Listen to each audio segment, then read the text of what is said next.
Mario Dumont, le seul atlas dont vous avez besoin. Je vous avertis, surtout pour les habitués de notre émission qui sont habitués. On a changé un tout petit peu aujourd'hui là, les heures, les moments, les rendez-vous. Et on va devancer aussi notre tribune téléphonique. Donc, on va la faire plus tôt dans l'émission. Aujourd'hui, écoutez, là, je me suis réservé un droit. Là, j'ai pas défoulé complètement encore mon vendredi après-midi. Pour les gens qui n'étaient pas avec nous plus tôt, j'ai fait une entrevue à LCN à 11h35 avec le CAA Québec sur les nids de poules. Puis 50 minutes plus tard, j'en pognais un, pété un pneu. D'ailleurs, mon auto, présentement, là où on se parle, est au garage. La question, écoutez, vous pouvez nous écrire pour nous parler de toutes vos expériences de nid de poule, mais la question qui se pose quand même, c'est la question des poursuites. Parce que moi, je suis arrivé au Parlement en 1994, c'est l'année d'avant, 93, peut-être 92, peut-être un an et demi avant, qu'ils avaient changé la loi parce qu'ils se sont rendus compte que les routes s'en venaient. C'est pas d'hier là, que les routes sont en mauvais état. Là. 30 ans passés, les municipalités, le gouvernement du Québec se sont assis ensemble puis ont dit là, on va avoir un problème. Les gens vont nous poursuivre, vont poursuivre les villes, ça va vous coûter. Ils ont changé la loi pour rendre... Là, maintenant, si vous poursuivez, il faut prouver hors de tout doute que la ville avait été avertie puis que c'est une négligence grave. Donc, on a monté... D'abord, on a renvoyé dans le cours des citoyens tous les frais de remorquage, réparation liés au nid de poule, sauf si vous êtes capable de faire une démonstration de grande négligence. Alors, c'est ça, c'est surtout cet aspect-là qui m'intéresse. Est-ce que vous l'avez vécu? Est-ce que vous avez fait des réclamations, remboursées, pas remboursées? Vous avez gagné, vous avez perdu, vous avez été frustré. 1-8-7 Radio pour qu'on partage. Peut-être aussi s'entraider, là, moi, je pense que j'ai aucun recours, là, si vous me demandez. C'est pas parce que je veux m'aider.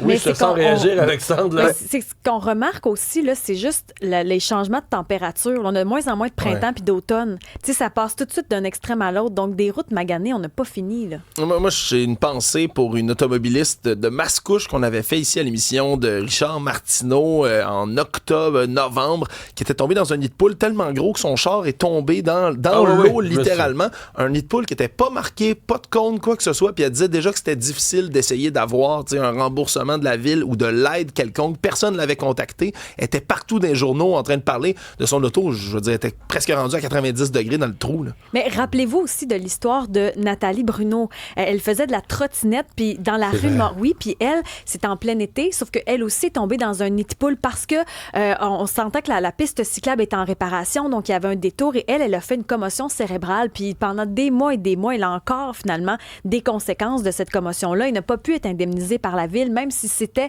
à cause du détour de la ville qu'elle a dû prendre cette route-là avec nid de poule. Donc, elle, c'est fou, là, parce qu'il y a des conséquences physiques aussi là-dessus. Il y a 3 ans, je suis tombé en vélo dans un nid de poule sur Saint-Laurent, première roue de mon Bixi, puis j'ai passé par-dessus le guidon. Une chance, j'avais un casque qui a complètement brisé mon casque sur l'impact, mais surtout, j'ai perdu toutes mes dents en haut ici qui ont dû toutes être refaites par la suite. Oh, oui, j'ai pas poursuivi. Est-ce que c'est la ville qui les a payées?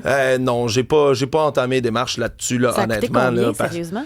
C'est cher, une couple de 100 $. Là. Heureusement, je suis assuré, là, mais pour mes dents, c'était pas jojo. Commentaire de François. Le pont La Violette est en réparation depuis des années. Cette année, ils ont refait le pavage, mais tellement pas bien fait que j'ai pété un magle, si je reprends son expression. Puis on a plusieurs courriels là, sur cuberadio.ca. C'est studio@cuberadio.ca qui nous envoie des photos, finalement, des rues où moi, j'ai ma photo, là. C'est fou, là. René Lévesque Saint-Laurent. Ouais, mais c'est ce qui est fou, c'est qu'on pourrait penser nid de poule, des petites routes secondaires dans le fin fond de la ville de Montréal, la dernière pointe du parc industriel. Non, c'est Sherbrooke. Moi, c'est arrivé sur Maisonneuve, c'est Sherbrooke, c'est Delorimier. Ceux qui prennent le pont Jacques-Cartier vont commencer à les connaître. Là. Ils se font une réputation, ces nids de poules-là sont célèbres. Delorimier, pour tourner sur Sherbrooke, quand tu sors du pont, il y a un cratère qui se trouve là, dans un endroit où il doit passer des milliers de véhicules. C'est ce que j'allais dire, il passe du monde là, 24 heures sur 24. Pour sortir de Montréal, là, pour prendre le pont Jacques-Cartier, la voie là, d'accès pour monter sur le pont, tout le monde va les reconnaître. Il y a comme 3 nids de poules gigantesques qui sont là sur place, puis tu rentres, t'es obligé de passer dedans. Là. On a un auditeur qui nous demande, est-ce que c'est la même chose en Ontario? Je pense pas que ce soit unique. Je pense que des trous se forment ailleurs. Mais je pense, sincèrement, là, il n'y a pas de comparable à Montréal. D'abord, les routes en général, on le voit, là, on se déplace, on va au Nouveau-Brunswick, on va en Ontario, on va dans d'autres provinces. Les routes sont plus belles, mais l'état actuel de la ville de Montréal, à mon avis, il n'y a aucun comparable. C'est un phénomène absolument unique d'une ville tout croche, d'une ville mal gérée. Pour aller en Ontario, on n'a même pas besoin d'avoir la pancarte. On le sait quand on est rendu en Ontario. C'est vraiment ça avec les routes. Est-ce que c'est le bitume qu'on utilise qui est inadéquat? Est-ce que le plus bas soumissionnaire est à revoir? Il y a plusieurs questions qui sont soulevées par rapport à ça parce que lorsqu'on a reçu la nouvelle mairesse qui nous disait, on le sait que ce qu'on fait présentement cet hiver, c'est pour 2-3 semaines. Ouais. On doit faire vite parce que c'est gelé. Ça pose de sérieuses questions aussi. J'avais trouvé ça bien intéressant. Vendredi dernier, on a reçu, entrevue à réécouter d'ailleurs, si vous ne l'avez pas fait, Alan Carter, qui est l'expert de l'ETS là, en chaussée, en bitume, qui annonçait qu'à l'ETS, ils ont comme un labo là, quelque part dans l'ETS où ils ont un tronçon de route qui peuvent réfrigérer, réchauffer, etc. Puis quand on lui a demandé la question, on a dit, est-ce que y a-tu comme une ligne rouge avec le gouvernement? Là? Est-ce que vous leur parlez pour leur dire ce que vous découvrez sur le bitume? Il dit, ouais, pas vraiment. C'est parce que Yves nous dit qu'on pourrait repérer les nids de poule avec Google Maps. Là, on peut revenir en arrière chaque image. Sur Street View, on peut revenir en arrière. Jusqu'en 2007, là, c'est possible de trouver une façon. Là. Claude est rendu plus loin. Claude est rendu à l'étape de mettre sous tutelle la ville de Montréal. Mais on fait des farces avec ça. Mais c'est une ville, là, il y a une nouvelle mairesse. Va-t-elle pouvoir faire mieux? Est-ce que c'est une cause perdue, une cause désespérée? Quelqu'un se demande, Daniel se demande, est-ce que c'est le PQ qui avait changé la loi? Non, c'était un gouvernement libéral à l'époque là, qui avait changé la loi, mais qui ça s'était fait, à la défense du gouvernement libéral de l'époque, ça s'était fait main dans la main avec les municipalités.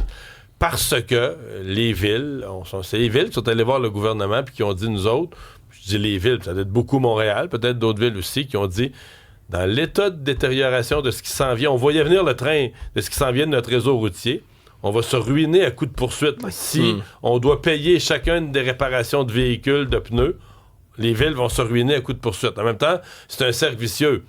Tu protèges les villes par la loi pour qu'elles soient poursuivies, mais comme elles n'ont pas le risque d'être poursuivies, s'en foutent. C'est ça. Elles sont encore moins incitées à faire leurs travaux. Il y a Yves qui est en ligne. Bonjour Yves. Oui, bonjour. Oui. Moi, j'habite dans l'est de Montréal, le super arrondissement des vélos là, de Hochelaga-Maisonneuve. La rue Sherbrooke, tantôt on parlait de négligence, la rue Sherbrooke en direction ouest, près du métro Honoré-Beaugrand, ça a passé dans les médias la semaine passée. Si vous allez sur Google Maps, il y a une fonction Street View, on peut amener le petit bonhomme sur la rue, puis on peut voir jusqu'en 2007, chaque année, il y a moyen de choisir les dates là, en haut à gauche, là. On peut voir chaque année l'évolution des nids de poules, parce que la ville nous dit tout le temps, M. Sabourin, la ville nous dit tout le temps que c'est de la faute de la météo, du climat, là. Mais depuis 2007, on voit l'évolution de la rue Sherbrooke à cet endroit-là. C'est vraiment de la négligence. À toutes les années, on voit l'évolution des nids de poules qui grossissent.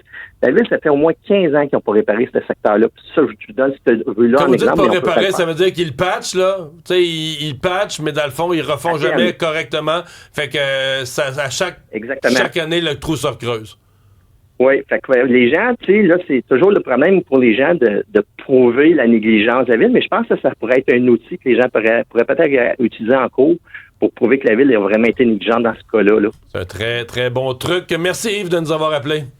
Au revoir. Merci. Antoine, lui, ce qu'il dit, c'est sur l'autoroute 10, il y a toujours des portions de travaux. Là. Aux 2 ans, il y a des bouts, mais à chaque fois qu'après ça l'équipe quitte, l'asphalte est magané. Là. Pour lui, c'est qu'à chaque fois qu'il y a des travaux, on affaiblit finalement la qualité de l'asphalte. Mais ça, c'est inexplicable. Normalement, quand tu refais un segment puis qui est bien fait, avec un bon fondement, bien drainé, tu devrais être au moins une décennie à avoir la paix. Au moins une décennie, tu te dis, regarde, c'est neuf. Là. Mais je sais pas comment... Il y en a qui questionnaient, c'est la semaine passée sur notre messagerie texte au 187 Cube Radio, il y en a qui disaient on pourrait pas faire ça en béton ou changer, puis faire de l'asphalte. Oui, il y en a quelques, c'est plus cher, mais il y en a quelques segments en béton dans la région de Montréal, effectivement. Est-ce qu'on devrait en faire davantage? L'industrie du béton fait un lobbying, pousse là-dessus, ça va de soi. Ça risque de pas aller en s'améliorant non plus. Tu sais, les gels-dégels qu'on a vus puis qu'on connaît, les variations climatiques, mais avec les changements climatiques, on est amené à en voir de plus en plus aussi de ces variations-là. Plus de redoux en plein hiver. Et on va s'arrêter, on va faire une pause dans un instant. Candidat à la chefferie de la CAQ, Bernard Drainville se joint à nous.